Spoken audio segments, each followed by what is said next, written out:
Hoje nós vamos falar de um assunto que, sinceramente, eu não sei quantas pregações talvez a gente tenha escutado sobre isso.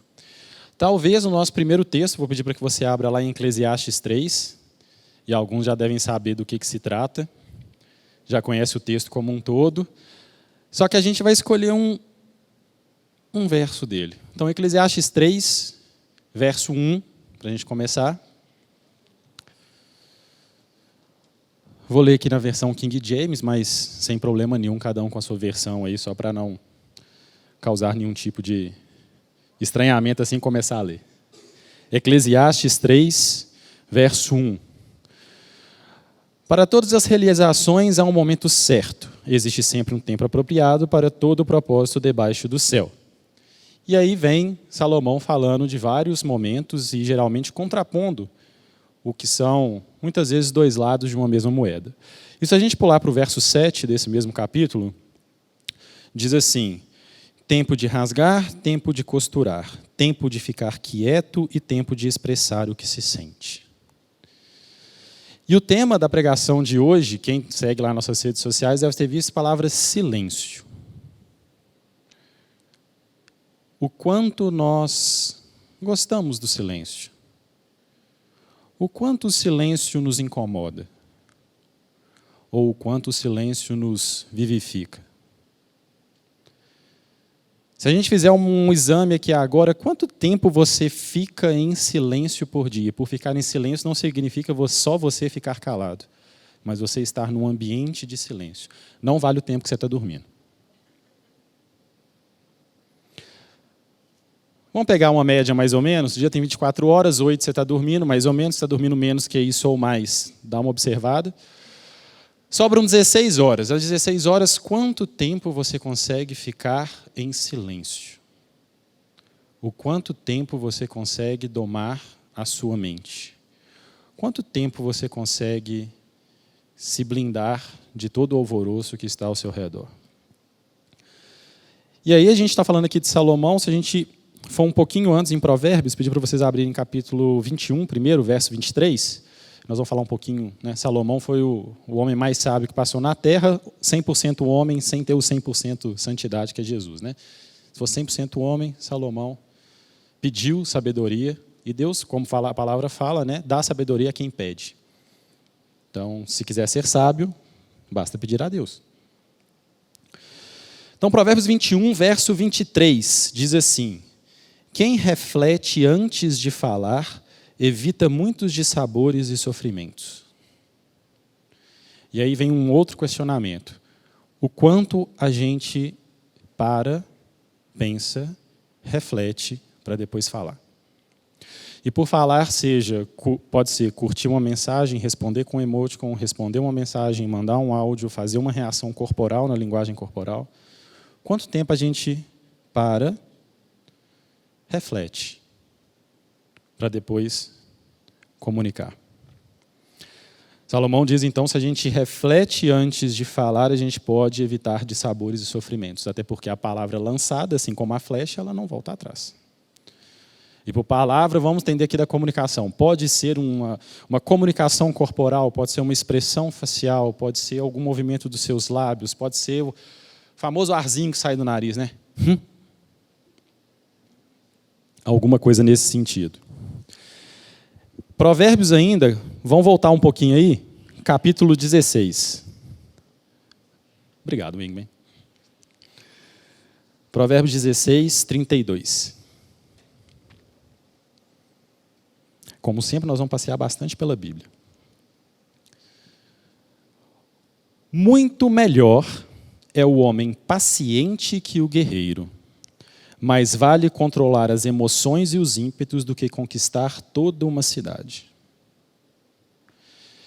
E geralmente, quando nós lemos livros e relatos ou assistimos filmes, o herói é o guerreiro, é o que conquista a cidade. Geralmente, o sábio é tratado como o velhinho, paradinho, barbudo, vive isolado, quase impotente. E ele não é o herói, até porque também coloca um arquétipo de pessoa sábia como se fosse uma pessoa sábia, mas completamente incapaz fisicamente, ou muito abaixo de qualquer qualificação física. Então, muito melhor é o homem paciente do que o guerreiro. É melhor a paciência do que a força. Mas nós somos jovens e temos força. Só que nós, jovens, não temos paciência. Já diria o slogan, se não me engano, da Pirelli nos anos 90. Potência não é nada sem controle. Tinha esse slogan. Não adianta você ser forte se você não tem controle. Se você não tem sabedoria de quando usar essa força. Algo que a gente vê muito em jogadores experientes, em entrevistas, jornalistas sempre perguntam: e aí, você está mais velho, o corpo não responde mais a como você estava. E o jogador responde: mas agora eu sei quando eu devo acelerar, como eu tenho que ficar, eu consigo ler o jogo melhor, então eu uso melhor a minha força. Um dos exemplos de um dos atletas mais atletas que tem, Cristiano Ronaldo, complementando hoje ou ontem, não sei, 37 anos de idade, e jogando em alto nível ainda. Ele corre como antigamente, como alguém que jogava nas beiradas do campo? Não, ele joga mais centralizado, mas ele tem uma leitura de jogo e um posicionamento melhor. Tem força? Tem, mas não tem aquela estamina para aguentar os 90 minutos correndo, mas sabe se posicionar. Então, mais vale controlar as emoções e os ímpetos do que conquistar toda uma cidade. Salomão está falando que, se você consegue não responder a alguém de supetão, você é mais valioso do que alguém que consegue controlar uma cidade. Você é mais valioso que o prefeito de uma cidade. Porque para Deus não está em primeiro lugar, e não está, em momento nenhum, sua posição social. Está o quê? O fruto do Espírito Santo, domínio próprio, uma parte dele. Então, antes de falar, controlar as emoções e os ímpetos antes de agir. Mas por que a gente tem que fazer isso? Se a gente for em Salmos, aí vão mais um livrinho para trás, Salmos 39. Davi foi um homem que era guerreiro, mas ele também sabia se aquietar e compor salmos, tanto das suas conquistas, voltando das guerras, mas também tanto das suas mazelas, dos seus pecados.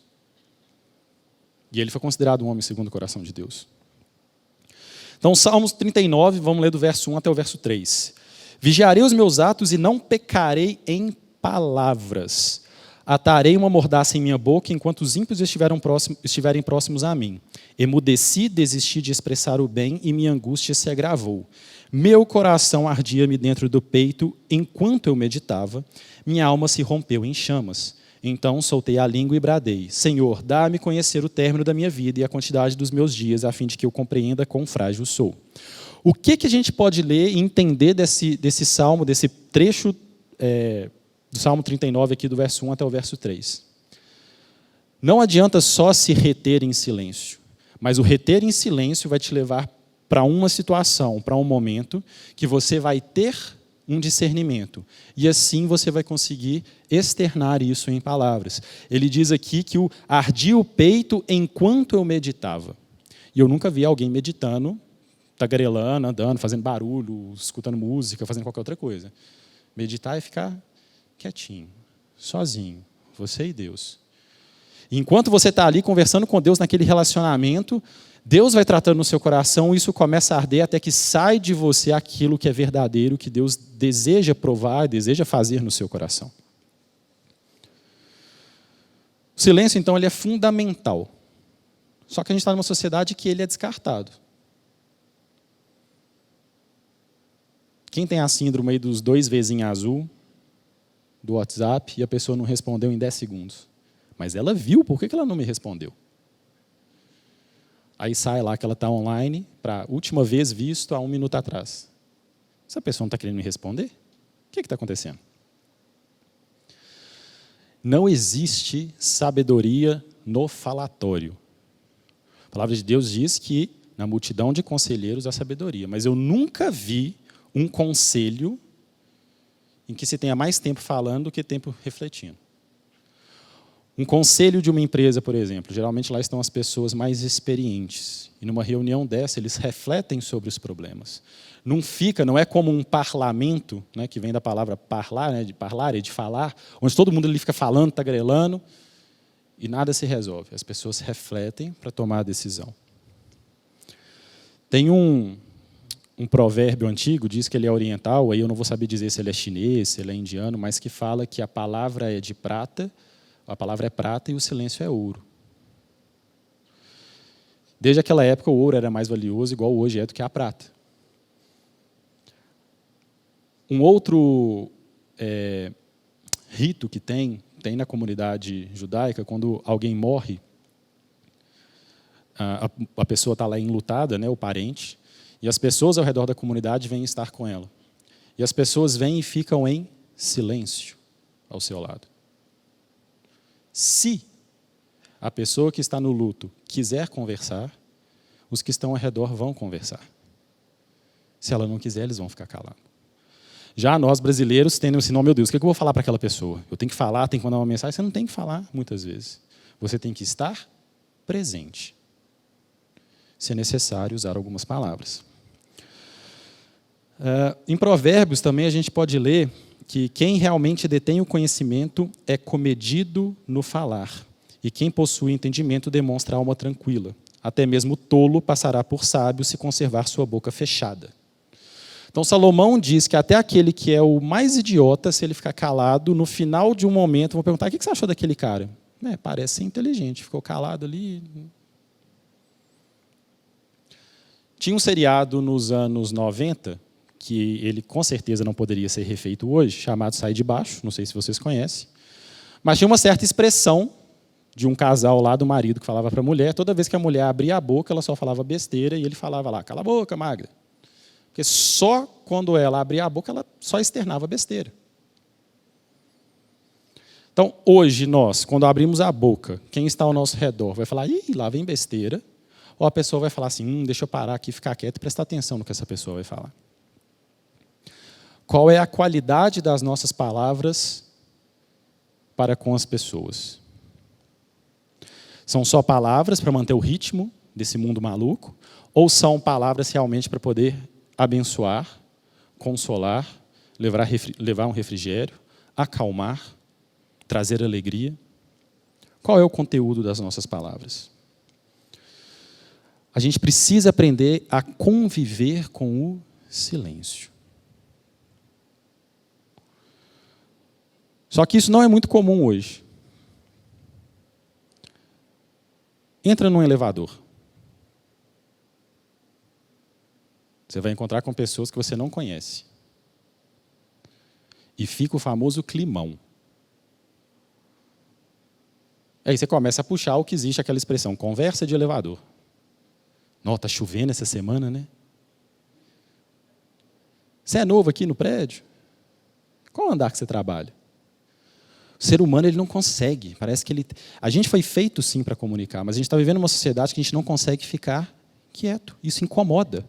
Eu não estou falando, a gente falar um pouquinho hoje, eu não estou falando de solidão. Nós vamos falar de solitude. Mas o silêncio precisa fazer parte das nossas vidas. Porque a gente precisa organizar a nossa cabeça, a gente precisa organizar o nosso cérebro, a gente precisa organizar os nossos sentimentos, inclusive, porque é o sentimento que faz a gente ficar muito agitado. Ou, dependendo, muito prostrado, e que vai nos levar à solidão. Então, a solitude é um estado de isolamento voluntário e positivo. Eu vou me retirar para refletir, depois eu volto. Numa discussão, é preferível você falar assim, vou sair, porque se eu responder agora, eu vou fazer besteira. Sai. Esfria a cabeça, pensa e reflete. Na hora que você estiver bem, volta e continua conversando. Já a solidão é uma condição associada à dor e à tristeza, um sentimento de vazio, de desejar ter companhia das pessoas, mas não ter. E é isso que a juventude hoje tem experimentado. Solidão. Conectado com 17 milhões de pessoas nas redes sociais, seja WhatsApp, TikTok, Instagram, qualquer uma que você usa, você está com pessoas ao seu redor, repleto de pessoas ao seu redor, mas existe um sentimento de solidão. Primeiro porque as conversas são frugais. Não se conversa sobre a eternidade. Se conversa sobre coisas que daqui a 50 anos talvez nem existirão. E aí você deixa o celular de lado, e o que te alimentou daquilo ali?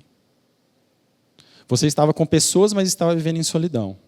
Agora, se você for para diante de Deus, você pode estar sozinho, no sentido de não ter ninguém ao seu redor, e experimentar uma solitude diante de Deus. uma verdadeira meditação, um verdadeiro tempo de qualidade de conversa com Deus. O que o Senhor tem para mim? O que o Senhor quer para mim? Qual é o meu propósito aqui na terra? Deus, o que eu devo fazer hoje? Eu tenho esses planos, são da tua vontade? Como a gente tem conversado com Deus? E aí, pode parecer um pouco estranho esse tipo de palavra, mas se a gente observa Jesus, isso não é nada estranho. Vou deixar alguns versículos aqui, vocês podem anotar, quem estiver assistindo aí depois, pausa o vídeo, anota e pesquisa. Se a gente falar em Lucas 4, de 1 a 13, a gente vai ver Jesus sendo levado ao deserto após ser batizado, e ao final de 40 dias ele foi tentado. Se não fosse aqueles 40 dias de Jesus fazendo jejum e oração ali, na presença do Pai, foi aquilo que fortaleceu Jesus na tentação. Muito, com certeza foi. Então foi um tempo só. Às vezes a gente lê essa passagem e fala, nossa, Jesus ficou sozinho ali, no final, com fome, foi tentado. Mas esses 40 dias foram 40 dias de relacionamento com Deus. Após ter sido batizado e a pomba ter descido sobre ele e ter sido reconhecido ali. Outros versículos e outros momentos. Se você for em Marcos 1,35, ou se quiser pegar o Evangelho de Lucas, pode ler em Lucas 5,16, Lucas 6, 12, 13, Lucas 9, 18 a 20, Lucas 9, 29 e 36, Lucas 22. Lucas é um evangelho que fala muito sobre as ações do Filho do Homem. E você vai ver em todas essas passagens Jesus se retirando para orar. Nessa de Marcos, por exemplo, os discípulos estão procurando, não acham Jesus, Jesus está voltando de um tempo de oração que estava afastado. Jesus, antes de escolher o 12, ele se retirou para poder orar diante de Deus e voltar para escolher os 12. Temos vários momentos de Jesus se retirando para orar e depois voltar. Temos, inclusive, ele chamando Pedro, Tiago e João para ir até o monte, onde tem lá aquele momento da transfiguração, só com 3, e depois ele retorna. Então a gente tem vários momentos de Jesus se retirando para ter momento com o Pai. Mesmo ele sendo filho, mesmo ele fazendo parte da Trindade, ele saía, se retirava e voltava. Jesus é exemplo. E, no final da vida dele, no Monte das Oliveiras, chamou alguns, falou, fiquem aqui orando comigo, mas ele foi lá e orava. Voltava e encontrava os discípulos dormindo, dava um puxão de orelha, voltava e orava. Conversando com Deus, tendo seus momentos de relacionamento com Deus. E aí a pergunta, quanto tempo a gente tem de relacionamento com Deus por dia? Volta de novo, das 24 horas, 8 você está dormindo, 16 você está acordado. Quanto tempo você passa se relacionando com Deus? Então, além desses exemplos, a gente tem vários outros aí na Bíblia, falando sobre como Jesus se retirava para poder meditar, né? Então, como que deve ser essa nossa solitude? Se a gente abrir aí, pode abrir agora Marcos 12, verso 41. É um trecho que todo mundo conhece, o seu relato. Se eu der só lembrar aí, quem não lembra do endereço, eu falar assim, a oferta das 2 moedinhas. Todo mundo já vai lembrar o que aconteceu. E prega-se sobre isso, a intenção do coração, ela deu tudo o que tinha, o rico foi lá e deu do que sobrava. E passa-se sobre isso. Mas tem algo muito importante no início dessa história. Se a gente for então, Marcos 12, capítulo 41, diz assim. E Jesus foi sentar-se em frente ao local onde eram depositadas as contribuições financeiras e observava a multidão colocando dinheiro nas caixas de coleta de ofertas. Muitos ricos lançavam ali grandes quantias. Foi então que o vivo pobre se aproximou e depositou 2 moedas bem pequenas, de cobre e, portanto, de bem pouco valor. E chamando para perto de si os seus discípulos, Jesus lhes declarou. E ele fala, com toda certeza, eu vos afirmo que essa viúva pobre depositou no gasofilácio mais do que o fizeram todos os demais ofertantes. Porquanto todos eles ofertaram do que lhes sobrava, aquela senhora, entretanto, na sua penúria, deu tudo quanto possuía, todo o seu sustento. Só que lá nos primeiros versículos fala que Jesus escolheu um lugar para sentar, Jesus observou, e depois de observar, ele chamou os discípulos para falar. Mais um exemplo de Jesus. Ele não já chegou no local já falando o que estava acontecendo. Jesus parou e observou. O quanto nós temos conseguido nesse mundo agitado escolher um lugar para sentar, observar, refletir e depois falar. Como que a gente pode desenvolver isso? Se a gente for voltar agora lá no Antigo Testamento, 1 Reis, capítulo 19, a gente vai ter algo que é um pouco contraditório com o que se fala hoje em dia.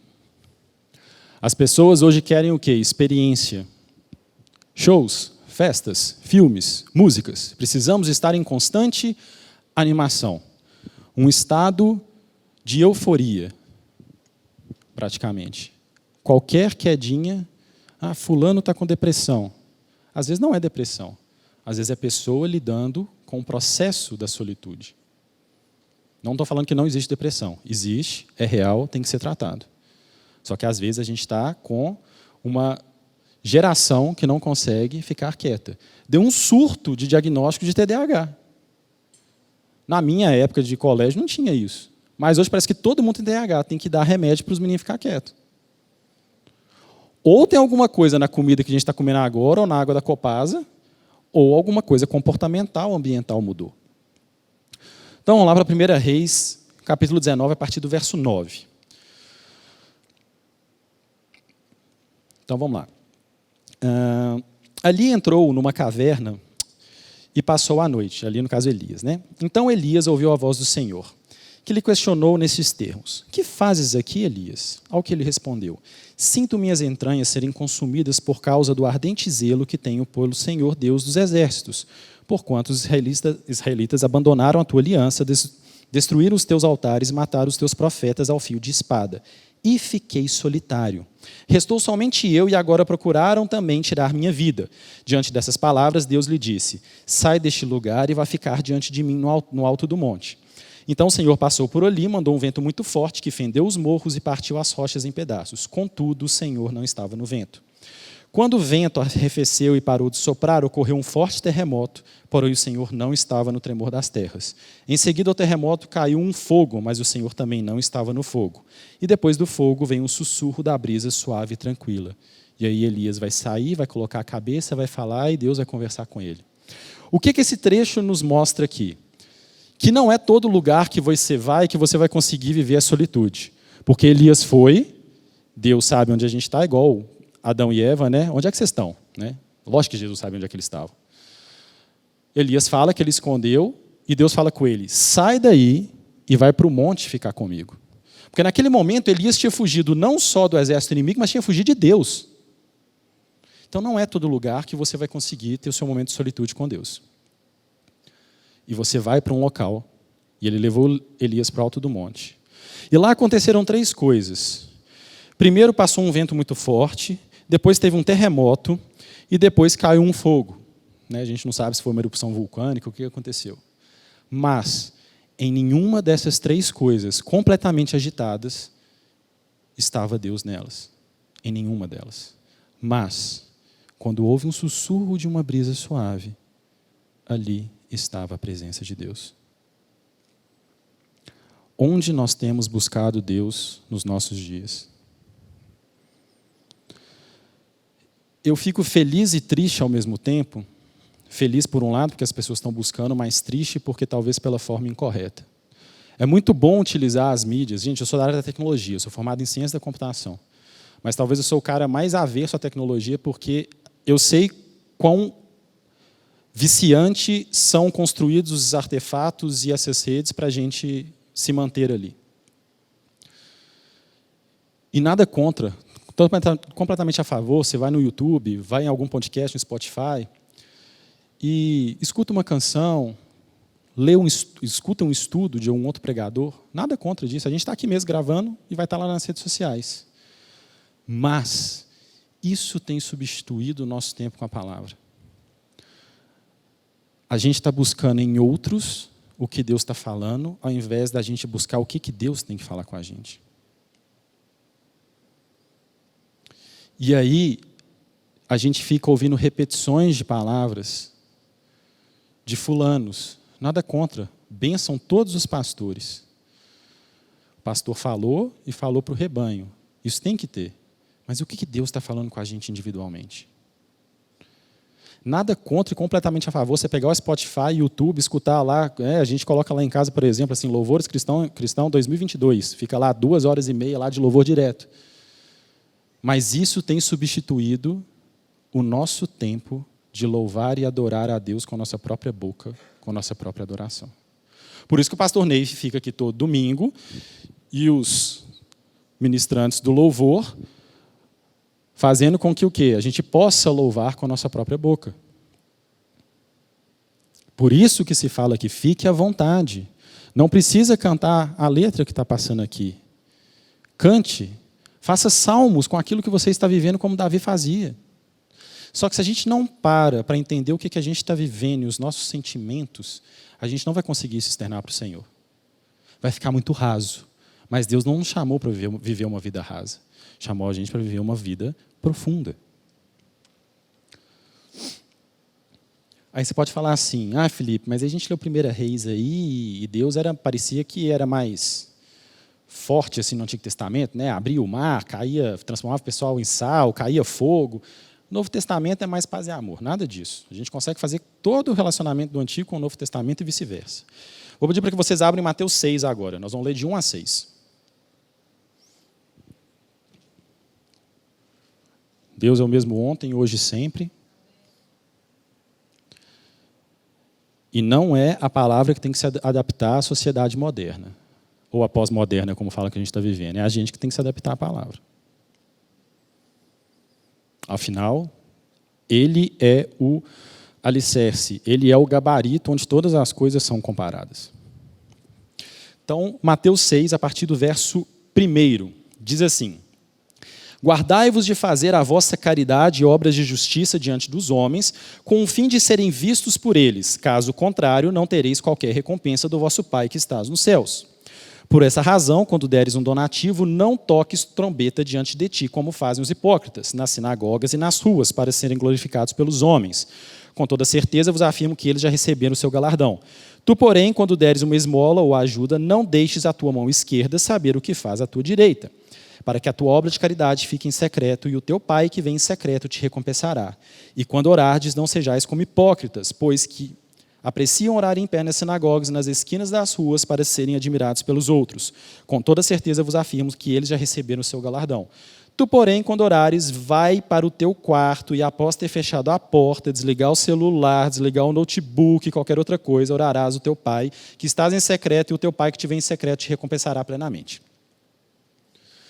Então, primeiro, até no nosso ato de bondade, não é tirar a selfie que você está entregando ali, por exemplo, uma quantidade de produtos para uma comunidade para ajudar aquela comunidade. Se você fizer isso, nada disso, daquela intenção real, vai servir. Você está ajudando porque você quer ajudar o teu próximo como a ti mesmo, ou você está ajudando para você postar que você é legal? Não estou falando que a gente não possa comunicar as boas ações que nós fazemos, porque isso pode até inspirar as pessoas. Está aí, por exemplo, cadê o Fernando com o projeto lá das cestas básicas? Mas qual é a intenção do nosso coração em ajudar? Que nem a tua mão esquerda sabe o que a tua direita está fazendo e vice-versa. É como se você conseguisse separar no seu próprio corpo essa blindagem.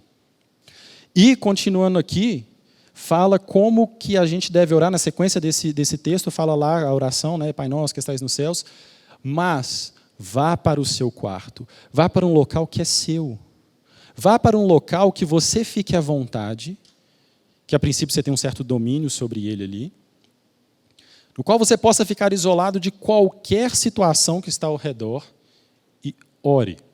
Posso orar assim? Não, até porque a palavra do Senhor fala, se não me engano, em 1 Tessalonicenses, que a gente tem que orar sem cessar. Então não tem como você ficar trancado no quarto o dia inteiro. Mas precisamos desses momentos a sós com Deus. E eu coloquei aqui no meio do texto, né, desliga o celular, desliga o notebook, porque a gente tem que desligar. A gente vive querendo surtos de dopamina. É uma notificação que chegou, é um like que chegou, e o celular com aquela tela de notificação, eu tiro. Não quero saber quantas notificações tem, se alguém mandou, no momento que precisar eu pego o celular e vou lá dar uma olhada.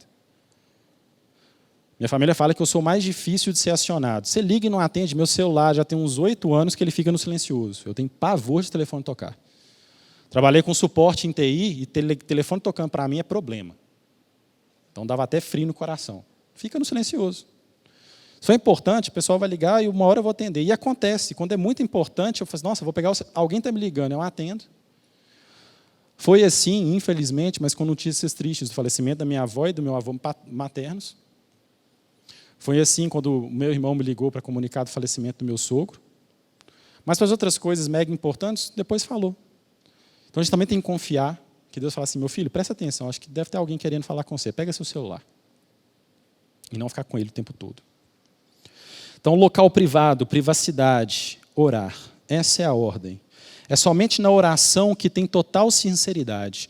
É quando você entra diante ali daquela presença, naquele local fechado, diante de Deus, onde não existe nenhuma máscara.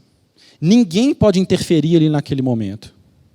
Só que vem o capiroto plantar dúvida na nossa cabeça. Como assim você acabou de orar e Deus não respondeu? Desculpa, gente, mas Deus não é WhatsApp, não. Você já manda lá uma mãozinha assim, já pombinha com a bênção. Calma.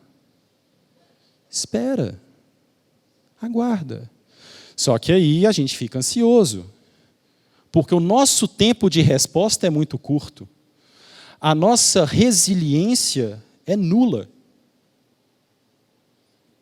E estamos com uma sociedade completamente estressada, ansiosa, se dopando de remédio, porque tudo é remédio. De novo, nada contra remédio, é importante, mas tem coisa que é o nosso próprio exercício de fazer. Falar em exercício quando você vai para a academia pela primeira vez é difícil, dói, depois de novo, dói. Treinar a nossa mente cansa. Chegue em casa, se você puder hoje, e fica ali 5 minutos tentando pensar em Deus. Sua cabeça vai pensar em amanhã, seu estômago vai roncar, vai pensar que está com fome, seu celular vai vibrar, você vai escutar o barulho do prego do vizinho caindo no chão ou da pessoa andando com um salto alto. Não tem problema. Puxa a atenção de novo para Deus. Se você conseguir ficar 5 minutos, você vai falar assim, pareceu 1 hora. Parabéns. Mas é quase que um músculo mental que a gente tem que exercer. Não é fácil, porque a gente não está acostumado a isso. A gente cresceu numa sociedade, num momento, que isso não foi estimulado a gente a treinar. O que foi estimulado a treinar foram estímulos dos mais diversos. Então, esse hábito de solitude a Deus, junto com ele, evita de nos transformar em fariseus e hipócritas. Como Jesus falou ali, você não vai orar como o fariseu que vai lá e vai ficar nas praças orando alto, e falando, olha como eu sou bom, como eu sou maravilhoso. E tem esse monte de ralé aqui que é ruim, Deus olha para mim. Não. Deus não está preocupado com o volume da sua oração, Ele está preocupado com o conteúdo da sua oração. Deus não está preocupado com as palavras bonitas da sua oração, Ele está preocupado com a sinceridade da sua oração. E Ele não está preocupado que você separe lá, às vezes, 3 horas do dia seguidas. Mas Ele quer, às 24 horas do dia, que tudo o que você fizer, você faça para Ele. Você está escovando o dente? Escova dente, começa de manhã e começa a agradecer a Deus que você acordou bem, com saúde, conseguiu levantar da cama. Oi? Você tem dente para escovar, inclusive. Sentou para tomar café, agradece a Deus pelo pão diário. Levantou para ir trabalhar, agradece a Deus pelo trabalho e seja qual for o meio de transporte que você tem. Mas eu vou a pé para o trabalho. Agradeça que você tem saúde para ir a pé. Isso é o orar sem cessar. Só que a gente não faz. Porque assim que a gente levanta, o despertador já é no celular. E o Paulinho comprou um despertador das antigas, né, Paulinho? Eu acho que eu vou fazer isso também, daqueles que toca alto, assim, com uma pilhada Panasonic ali. Vamos fazer. E tudo é no celular. O louvor você coloca no celular, você faz as interações pelo celular, a receita do que você quer fazer no café da manhã está pelo celular, e ele virou o nosso coração ali. Deixou o celular fora, você sai de casa sem carteira, sem óculos, sem a chave do carro, e você chega no trabalho de carro, mas você não sai sem o celular. Você volta. Pode até esquecer a máscara. A máscara eu compro no caminho. Se a gente for ler lá em Mateus 23 também, vamos pegar mais um exemplo de Jesus, Mateus 23, verso 25 até 28. Olha como Jesus classifica os doutores da lei e fariseus. Vocês já devem saber, mas não custa nada relembrar, né? Mateus 23, verso 25. Ai de vós, doutores da lei e fariseus, hipócritas, porque limpais o exterior do copo e do prato, mas por dentro estes estão repletos de avareza e cobiça. Fariseu que não se enxerga, limpa antes de tudo o interior do copo e do prato, para que da mesma forma o exterior fique limpo. Ai de vós, doutores da lei e fariseus, hipócritas, porque sois parecidos aos túmulos caiados, com bela aparência por fora, mas por dentro estão cheios de ossos de mortos e toda espécie de imundície. Assim também sois vós. Exteriormente pareceis justos ao povo, mas o vosso interior está repleto de falsidade e perversidade. Não tinha rede social na época de Jesus, mas ele descreveu exatamente o que acontece na rede social hoje. Você posta o prato no restaurante chique, o corpo saudável na academia, as férias num lugar muito bacana. E, de novo, nada contra postar isso. Ser feliz, você é livre. Todas as coisas, né, se te são listas, não sei se todas vão convir. Mas, nunca vi alguém postar um choro, uma depressão, uma perda grande. Às vezes coloca a perda no caso de um luto. Mas aquilo que mais dói no coração a gente não coloca. Porque a gente sabe que se colocar ali, o telhado é de vidro. Então, quanto a gente tem guardado, inclusive, as nossas vidas, realmente para Deus? Estamos preocupados mais com a aparência, inclusive da nossa solitude com Deus? Tem que ser no momento certo para poder conversar com Deus. O momento certo para conversar com Deus é qualquer momento. Mas Ele quer ter momentos só com você. Inclusive aqui no culto a gente tem louvor, avisos, palavra. A gente tem um momento de comunhão, mas tem vários momentos de solitude aqui também. Durante a palavra, Deus vai falando com cada um. Ou a gente está ali no celular, conversando, fazendo outras coisas. De novo, se você chega no final do dia e faz uma lista, o que dessas coisas que eu fiz vai ecoar na eternidade? O que vai sobrar dessa lista? Então, somente com uma caminhada de solitude junto a Deus é que a gente vai ser moldado e que a gente vai se permitir ser moldado por Deus.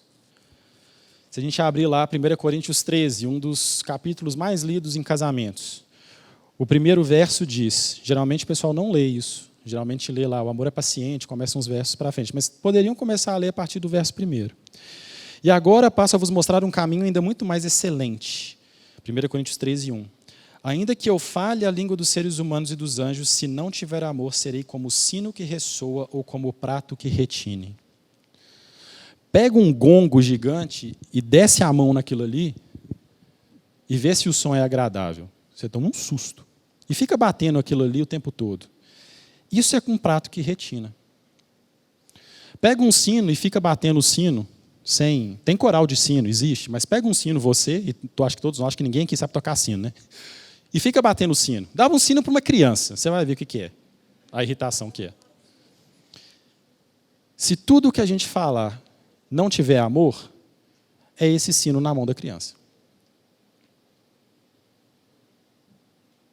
E a gente só vai descobrir o que é amor, vocês abrirem em 1 João, capítulo 4, vai falar que Deus é amor, que a gente só ama porque Ele nos amou primeiro, Ele enviou o Seu Filho por nós. E ali vai falar como que a gente tem que amar o próximo. E ali vai falar como que a gente conhece e consegue entender o que é amor. E só pode ser com pareamento junto a Deus. Ou seja, se a gente não está pareado junto a Deus, nada do que a gente fala vai soar como música boa, com um aroma bom. Vai ser barulho e não vai ser som. Você quer ver uma situação de barulho harmônico? Vai lá em Gênesis 8, 21 e 22. Quando Noé faz um sacrifício, e o sacrifício que foi queimado sobe com aroma agradável a Deus.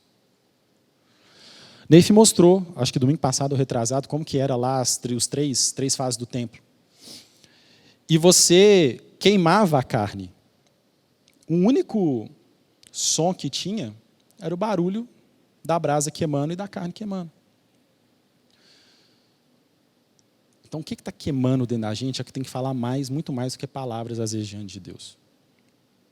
Não era um falatório que acontecia ali dentro do tabernáculo. Não era. Então, apenas falar sem ser transformado é barulho. Você quer ver, pessoal, que isso não é coisa de cristão. Existe um filósofo, vamos considerar alemão, porque hoje faz parte do território alemão, né? Arthur Schopenhauer. Ele é um dos filósofos, ele é ateísta, e ele é considerado um dos filósofos pessimistas. Algumas coisas eu não considero pessimista, não, eu considero dele realista.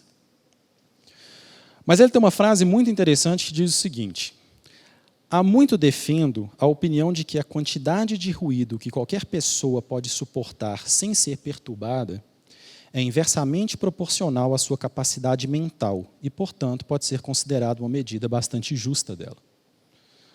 Ou seja, a capacidade que você tem de aguentar barulho é inversamente proporcional ao seu intelecto. Só que a gente está igual o sapo dentro de uma água que foi colocada no fogão.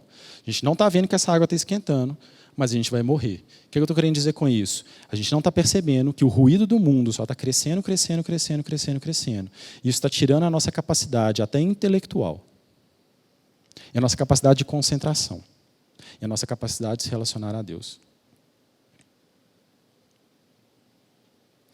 Vamos pegar caso de músicas. As músicas hoje nem tem mais introdução. O Ricardo deve lembrar, na época de fita cassete, a música tinha lá, às vezes, 5 minutos, era 1 minuto só de introdução, e tinha vários instrumentos. Hoje não, a música já começa com o prato da bateria batendo e o cara falando a primeira vogal do verso. E o trecho que é mais excitante da música é repetido. Então você fica ali com 3 minutos da mesma repetição, para te manter nesse ritmo. Não se tem mais o tempo de você desfrutar até dos sons, de discernir. Às vezes eu fico aqui no culto tentando discernir assim, nossa, deixa eu prestar atenção no baixo. Eu gosto de música. Deixa eu prestar atenção no baixo da música. Deixa eu prestar atenção no ritmo da bateria. Deixa eu prestar atenção agora no teclado. Agora, e como é que está tudo junto? É até difícil, porque a gente não está acostumado a separar, porque parece uma coisa só. Deixa eu prestar atenção agora na voz da Edna, agora na voz da Isabela, no solo do Joel. Tentar identificar os sons no meio da multidão. Eu lembro de uma vez num acampamento, aqui na igreja mesmo, dos jovens, e uma das dinâmicas era assim. No caso, eu até participei. Fiquei vendado no meio de uma quadra, na verdade, metade de uma quadra, e colocaram todos os outros jovens ao redor da metade dessa quadra, e tinha uma pessoa que tinha que me dar a instrução para eu conseguir segui-la, e todas as outras gritavam. E eu tinha que conseguir escutar a voz dessa pessoa e caminhar em direção a ela sem ver onde ela estava. Não consegui. Porque eram mais ou menos 40, 50 jovens berrando, e eu tendo que escutar a voz de um, vendado, para conseguir saber que direção que eu estava indo. Será que a gente tem conseguido distinguir a voz de Deus falando com a gente, no meio desses 50 redes sociais, amigos, pessoas, família, compromissos e tudo mais que acontece?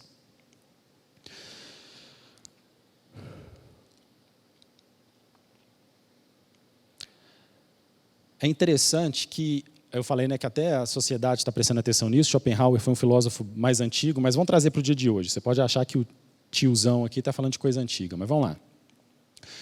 Linda Stone é uma consultora que trabalhou bastante com a Microsoft e a Apple. Em 2009, ela cunhou o seguinte termo para descrever como estão os colaboradores do século XXI, ou os trabalhadores do século XXI. Ela cunhou um termo chamado Continuous Partial Attention, ou atenção parcial contínua, que é o estado do trabalhador do século XXI. Ele tem atenção contínua, só que ela é parcial.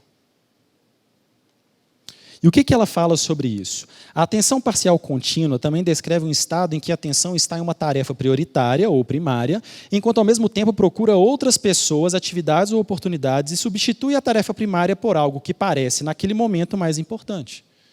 Qualquer semelhança não é mera coincidência com a nossa vida.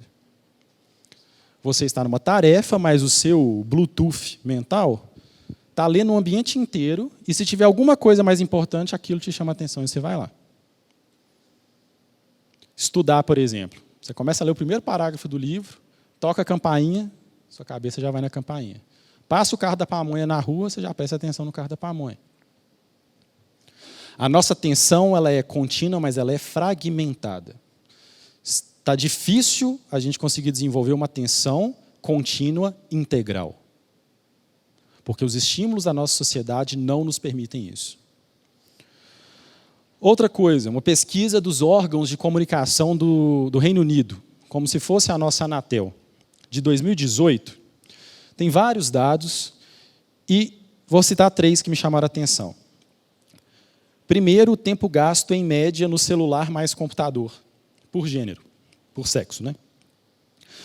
E aí eu vou pegar a faixa dos jovens, 18 a 24 anos. As mulheres gastam, em média, isso lá no Reino Unido, gente, isso é dado das empresas de telecomunicação do Reino Unido, ou seja, né, é quem cuida de todo o tráfego dos dados lá. As mulheres entre 18 e 24 anos gastam, em média, 4 horas e 11 minutos nos seus smartphones e celulares por dia. Aqui na pesquisa não entra videogame e Smart TV. 4 horas e 11 minutos. Já os homens dessa mesma idade gastam, em média, 3 horas e 37 minutos. Em todas as faixas etárias, tirando a de acima de 55 anos, as mulheres gastam mais tempo nos dispositivos do que os homens. Em todas. E isso com margem de 30% ou mais. Outro estudo, se a gente pegar, se você quiser entrar no site, chama statica.com, statica.com, que tem várias estatísticas relacionadas ao que está acontecendo na web, de tráfego, de site. Muitos dados são gratuitos e outros são pagos. Mas se a gente olhar lá, de 2012 para 2020, o tempo médio por dia gasto nas redes sociais, em média, tá, pessoal? Isso é em média no mundo, ou seja, está pegando a América Latina, América do Norte, África, Ásia e todo mundo mais. A gente saiu de 1h30 para 2h25, um aumento de mais de 61%. De onde que está saindo esse tempo? O dia continua com 24 horas. Alguma coisa a gente está deixando de fazer. Outros dados, vou falar com vocês aqui. No ano passado, 2021, dado mais recente que a gente tem de acordo com o Visual Capitalist, a cada minuto, eu vou falar dados para vocês de minuto, 60 segundos, marca 60 segundos aí no relógio. No mundo, em 1 minuto, 167 milhões de vídeos no TikTok são assistidos.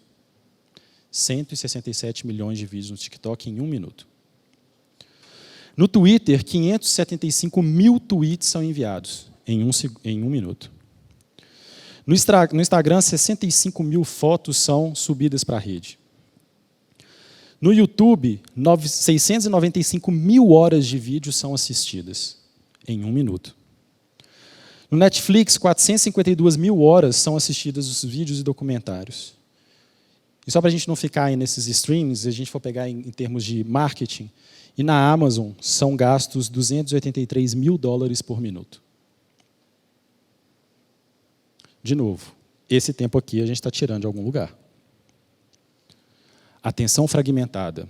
Respondendo alguém no WhatsApp, vai para o Twitter, depois vai para o Instagram, depois vai para o trabalho, depois faz alguma coisa em casa.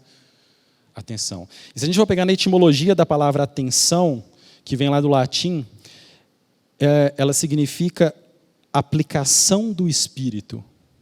Atenção é onde eu estou aplicando o meu espírito. E se a minha atenção é fragmentada, o que vai nos fazer, estando, vivendo na sociedade, é quando eu estou com Deus, a minha atenção para Ele também é fragmentada. Só que o problema é que Deus quer que a nossa atenção seja inteira para com Ele. Ele não aceita dividir as coisas.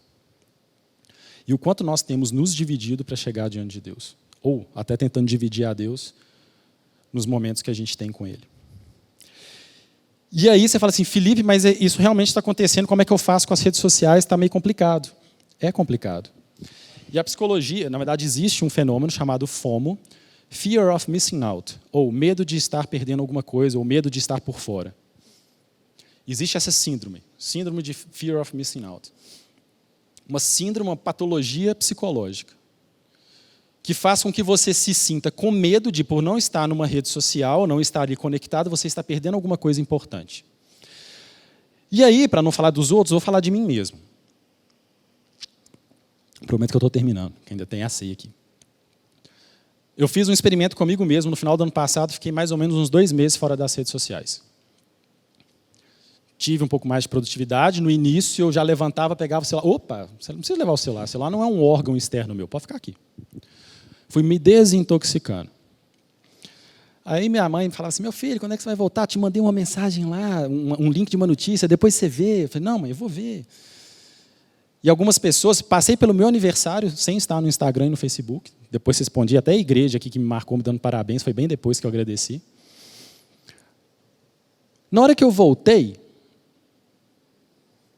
eram as mesmas coisas.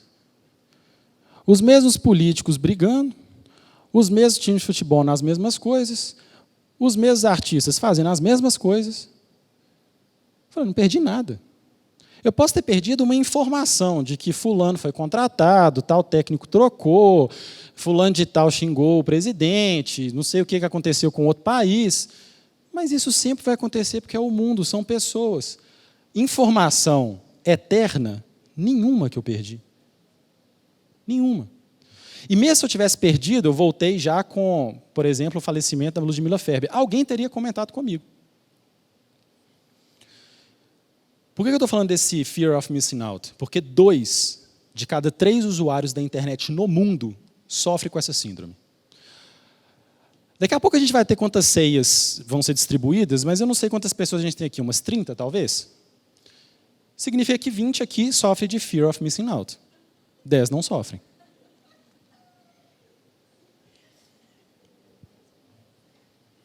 Aí já está pensando, eu estou nos 10.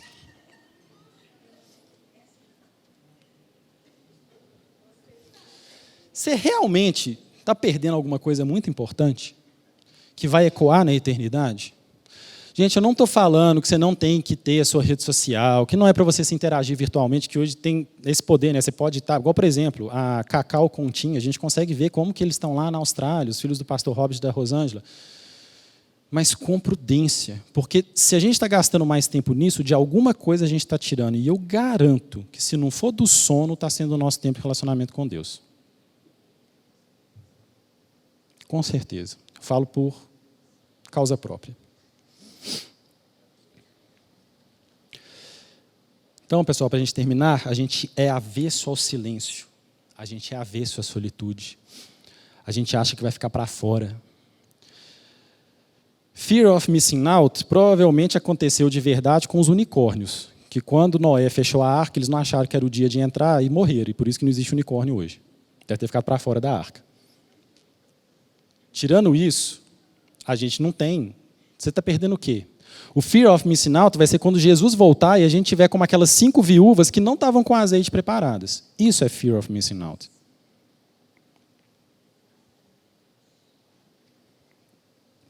A gente tem que parar, refletir. A gente precisa não só de Deus, mas principalmente a gente precisa do relacionamento com Ele. Para terminar de uma forma, aposto que a minha esposa vai falar comigo que eu terminei de uma forma melancólica, mas eu tenho um certo apreço por autores mais realistas, para não dizer pessimistas, que alguns falam, né? Então, sou fã de Jeremias, sou fã ali do final da vida de Salomão em Eclesiastes, acho os livros mais, todos da Bíblia são mais curtos. Então, vamos abrir um livro de Lamentações. Nunca vi alguém terminar um culto, né, uma pregação, terminando com Lamentações. Até as nossas pregações, geralmente é assim, vão no crescente para a gente sair animadão. Aí acorda no dia seguinte, pior do que terminou o dia anterior. Lamentações, capítulo 3, verso 27 a 29.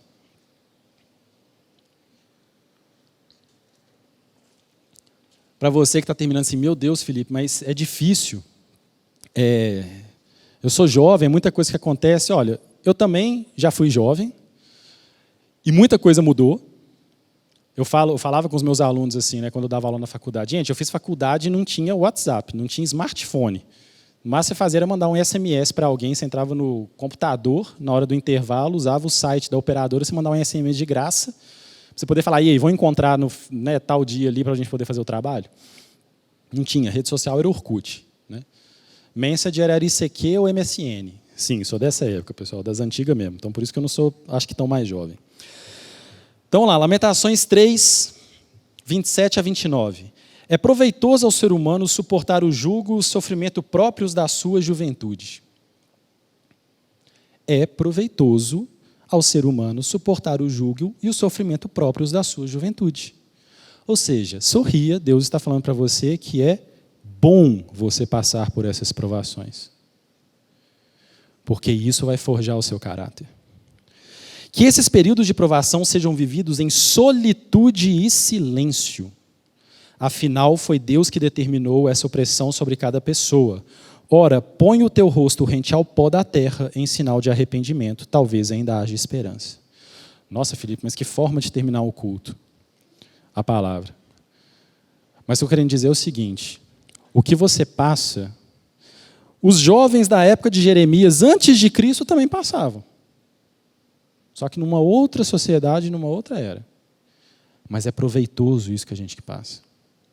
De novo, solitude e silêncio. Não é solidão. Se você tem um problema, não é para você ficar isolado. Mas é para você colocar isso diante de Deus e buscar ajuda junto à igreja. Mas você precisa de ter o seu tempo com Deus. A gente precisa aprender a ter tempo de solitude. A gente precisa andar na nossa própria fé. Porque você não vai conseguir subir para o céu segurando o calcanhar do irmão, não. Você não vai ser salvo pela salvação do pai, da mãe, do tio, do pastor. Você vai ser salvo pela salvação que você tem em Cristo. É sua, é única. Então, esse tempo que a gente está passando agora, meus irmãos, é de luta? É. Dói, mas vai passar. E esse é um tempo que vai ser forjado o seu caráter. E é o momento da gente aprender que não é só pela força que a gente resolve as coisas como jovens, mas a gente precisa de sabedoria. E, se precisar, algo que os jovens não estão acostumados, põe o teu rosto rente ao pó, em sinal de arrependimento. Se humilhar diante de Deus. No dia que alguém criar uma rede social para postar, entre aspas, humilhação própria, não no sentido pejorativo, né? Acho que não vai ter nem 10 downloads lá na Apple Store. Ninguém quer expor essas coisas, mas também não é para expor, isso é para ficar dentro do quarto. Mas o quanto a gente tem se humilhar diante de Deus e buscar arrependimento. O tempo que vocês estão passando e que eu passei. Hoje eu olho para trás e vejo, graças a Deus, muita coisa, né? Deus estava ali comigo e precisava passar. Vamos levantar e vamos orar para a gente ir para a ceia?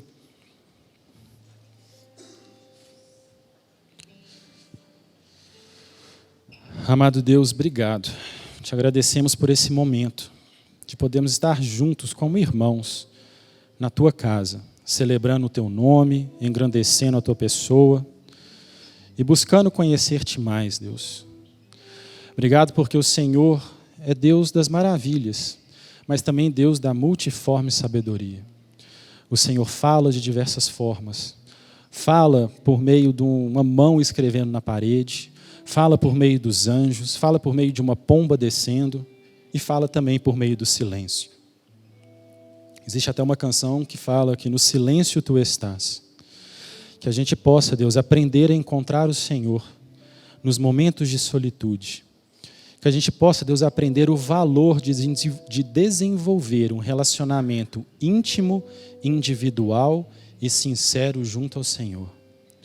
Para que a gente consiga vencer, Pai, as tentações desse mundo, as dificuldades da juventude, mas ser aprovado como ouro é aprovado no fogo, Pai.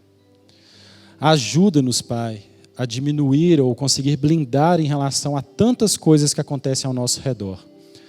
Há tantos estímulos, há tantos chamados, Deus.